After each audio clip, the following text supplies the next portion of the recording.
Hello everyone, welcome to Sanmarga classes. ದಹನ ಮತ್ತು ಜ್ವಾಲೆ ಪಾಠದ 4ನೇ ಪ್ರಶ್ನೆ.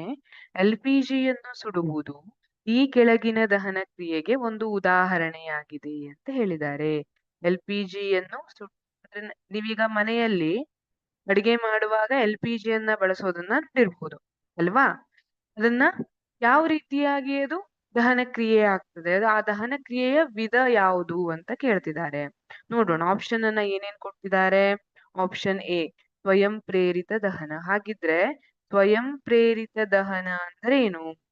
ಇಲ್ಲಿ ಸ್ವಯಂ ಪ್ರೇರಿತ ದಹನ ಅಂದ್ರೆ ಕಾರಣ ಇರ್ಬೇಕಂತಿಲ್ಲ, ಅದು ಕೊಠಡಿಯ ತಾಪಮಾನದಲ್ಲೇ ಹೊತ್ತಿ ಉರಿಲಿಕ್ಕೆ ಶುರು ಮಾಡಿಬಿಡುತ್ತದೆ. ಅದನ್ನ ಸ್ವಯಂ ಪ್ರೇರಿತ ದಹನ ಅಂತ ಹೇಳ್ತೀವಿ. ಕೊಠಡಿಯ ತಾಪಮಾನವೇ ಇದಕ್ಕೆ ಸಾಕಾಗಿರ್ತದೆ. ಯಾವುದೇ ಹೊರಗಿನ ಸ್ಪಾರ್ಕ್ ಬೇಕು ಅಂತಿಲ್ಲ, ಬೆಂಕಿಯ ಕಿಡಿ ಬೇಕು ಅಂತಿಲ್ಲ. ಕೊಠಡಿಯ ತಾಪದಲ್ಲೇ ಅದು ಹೊತ್ತಿ ಉರಿಲಿಕ್ಕೆ ಸ್ಟಾರ್ಟ್ ಆಗ್ತದೆ.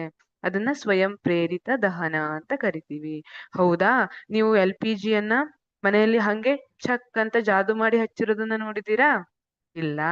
ಹಾಗಿದ್ರೆ ಇದು ಸ್ವಯಂ ಪ್ರೇರಿತ ದಹನ ಅಲ್ಲ. ಮಂದ ದಹನ. ಮಂದ ದಹನ ಅಂದ್ರೇನು? ಬಹಳ ನಿಧಾನವಾಗಿ ಹೊತ್ತಿ ಉರಿಲಿಕ್ಕೆ ಪ್ರಾರಂಭವಾಗುವಂಥದ್ದು. ಈಗ ನೀವು ಕಟ್ಟಿಗೆಯನ್ನೆಲ್ಲ ತಗೊಂಡ್ರೆ, ಕಟ್ಟಿಗೆ ನಾವು ಬೆಂಕಿ ಕಡ್ಡಿಯನ್ನ ಗೀರಿ ಹತ್ರ ತಗೊಂಡು ಹೋದಾಗ ಬೆಂಕಿ ಉರಿಲಿಕ್ಕೆ ಸ್ಟಾರ್ಟ್ ಆಗ್ತದ, ಹೊತ್ತಿ ಉರಿಲಿಕ್ಕೆ ಸ್ಟಾರ್ಟ್ ಆಗ್ತದ ಕಟ್ಟಿಗೆ? ಇಲ್ಲ. ಅದು ಬಹಳ ಹೊತ್ತು ಅದಕ್ಕೆ ಬೆಂಕಿಯನ್ನ ತಾಗ್ಸಿಡ್ಬೇಕು, ಅದು ಬೆಚ್ಚಗಾಗ್ಬೇಕು, ಆಮೇಲೆ ನಿಧಾನಕ್ಕೆ ಉರಿಲಿಕ್ಕೆ ಸ್ಟಾರ್ಟ್ ಆಗ್ತದೆ. ಇದು ಮಂದ ದಹನ. ಕ್ಷಿಪ್ರ ದಹನ ಅಂದ್ರೇನು? ಕ್ಷಿಪ್ರ ದಹನ ಅಂದ್ರೆ ನಾವು ಬೆಂಕಿ ಕಿಡಿಯನ್ನ ಆ ಇಂಧನದ ಹತ್ರ ತಗೊಂಡೋಗಿದ ತಕ್ಷಣ ಹೊತ್ತಿ ಉರಿಲಿಕ್ಕೆ ಸ್ಟಾರ್ಟ್ ಆಗ್ತದೆ. ಹಾಗಿದ್ರೆ ನಮ್ಮ ಉತ್ತರ ಯಾವುದು ಬಂತು? ಸಿ, ಕ್ಷಿಪ್ರ ದಹನ ಅಲ್ವಾ? ನಾವು LPG ಅನಿಲದ ಹತ್ರ ನಾವು ಏನ್ ಲೈಟರ್ ಅನ್ನ ತಗೊಂಡೋಗಿ ಒಂದು ಸ್ಪಾರ್ಕ್ ಅನ್ನ ಕೊಟ್ರೆ ಸಾಕು, ತಕ್ಷಣ LPG ಏನಿದೆ ಅದು ಹೊತ್ತಿ ಉರಿಲಿಕ್ಕೆ ಸ್ಟಾರ್ಟ್ ಆಗ್ತದೆ. ಹಾಗಾಗಿ ಉತ್ತರ ಸಿ, ಕ್ಷಿಪ್ರ ದಹನ. ಸ್ಫೋಟ. ಸ್ಫೋಟದಲ್ಲಿ ಕೂಡ ನಾವು ಬೆಂಕಿ ಕಿಡಿಯನ್ನ ತಾಗಿಸ್ಬೇಕು, ಅಲ್ಲಿ ದಹನ ಆಗ್ತದೆ. ಅದ್ರ ಜೊತೆ ಹೆಚ್ಚಿನ ಪ್ರಮಾಣದ ಶಬ್ದ ಮತ್ತೆ ಬೆಳಕು ಕೂಡ. ಉದಾಹರಣೆ ಅಂದ್ರೆ ಪಟಾಕಿ.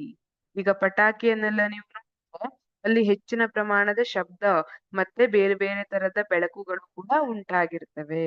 ಇದು ಕ್ಷಿಪ್ರ ದಹನ ಮತ್ತೆ ಸ್ಫೋಟಕ್ಕಿರುವಂತಹ ವ್ಯತ್ಯಾಸ. ಹಾಗಾಗಿ ನಮ್ಮ ಸರಿಯಾದ ಉತ್ತರ ಯಾವುದು ಇಲ್ಲಿ? ಸಿ, ಕ್ಷಿಪ್ರ ದಹನ. Thank you.